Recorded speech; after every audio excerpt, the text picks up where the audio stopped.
Capítulo 1 Óbito do autor. Há algum tempo hesitei se devia abrir estas memórias pelo princípio ou pelo fim, isto é, se poria em primeiro lugar o meu nascimento ou a minha morte. Suposto o uso vulgar seja começar pelo nascimento, duas considerações me levaram a adotar diferente método, e a primeira é que eu não sou propriamente um autor defunto, mas um defunto autor, para quem a campa foi outro berço. A segunda é que o escrito ficaria assim mais galante e mais novo. Moisés, que também contou a sua morte, não a pôs no introito, mas no cabo, diferença radical entre este livro e o Pentateuco. Dito isto, expirei às 2 horas da tarde de uma sexta-feira do mês de agosto de 1869, na minha bela chácara de Catumbi. Tinha uns 64 anos, rijos e prósperos, era solteiro, possuía cerca de 300 contos e fui acompanhado ao cemitério por 11 amigos. 11 amigos. Verdade é que não houve cartas nem anúncios. Acresce que chovia, peneirava, e uma chuvinha miúda, triste e constante, tão triste, que levou um daqueles fiéis da última hora a intercalar esta engenhosa ideia no discurso que proferiu à beira de minha cova: vós, que o conhecestes, meus senhores, vós podeis dizer comigo que a natureza parece estar chorando a perda irreparável de um dos mais belos caracteres que tem honrado a humanidade. Este ar sombrio, estas gotas do céu, aquelas nuvens escuras que cobrem o azul como um crepe funéreo, tudo isso é a dor crua e má que lhe rói a natureza as mais íntimas entranhas. Tudo isso é um sublime louvor ao nosso ilustre finado. Bom e fiel amigo. Não me arrependo das 20 apólices que lhe deixei. E foi assim que cheguei à cláusula dos meus dias, foi assim que me encaminhei para um Discovered Country de Hamlet, sem as ânsias nem as dúvidas do moço príncipe, mas pausado e trôpego, como quem se retira tarde do espetáculo. Tarde e aborrecido.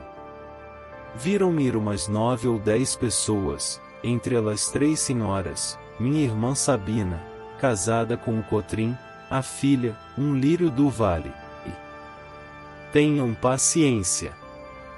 Daqui a pouco lhes direi quem era a terceira senhora. Contentem-se de saber que essa anônima, ainda que não parenta, padeceu mais do que as parentas. É verdade, padeceu mais. Não digo que se carpisse, não digo que se deixasse rolar pelo chão, convulsa. Nem o meu óbito era coisa altamente dramática. Um solteirão que expira aos 64 anos, não parece que reúne em si todos os elementos de uma tragédia. E dado que sim, o que menos convinha a essa anônima era aparentá-lo. De pé, à cabeceira da cama, com os olhos estúpidos, a boca entreaberta, a triste senhora mal podia crer na minha extinção. Morto! Morto! Dizia consigo. É a imaginação dela, como as cegonhas que um ilustre viajante viu desferirem o voo desde o Ilício às ribas africanas, sem o embargo das ruínas e dos tempos. A imaginação dessa senhora também voou por sobre os destroços presentes até as ribas de uma África juvenil. Deixá-la ir, lá iremos mais tarde, lá iremos quando eu me restituir aos primeiros anos.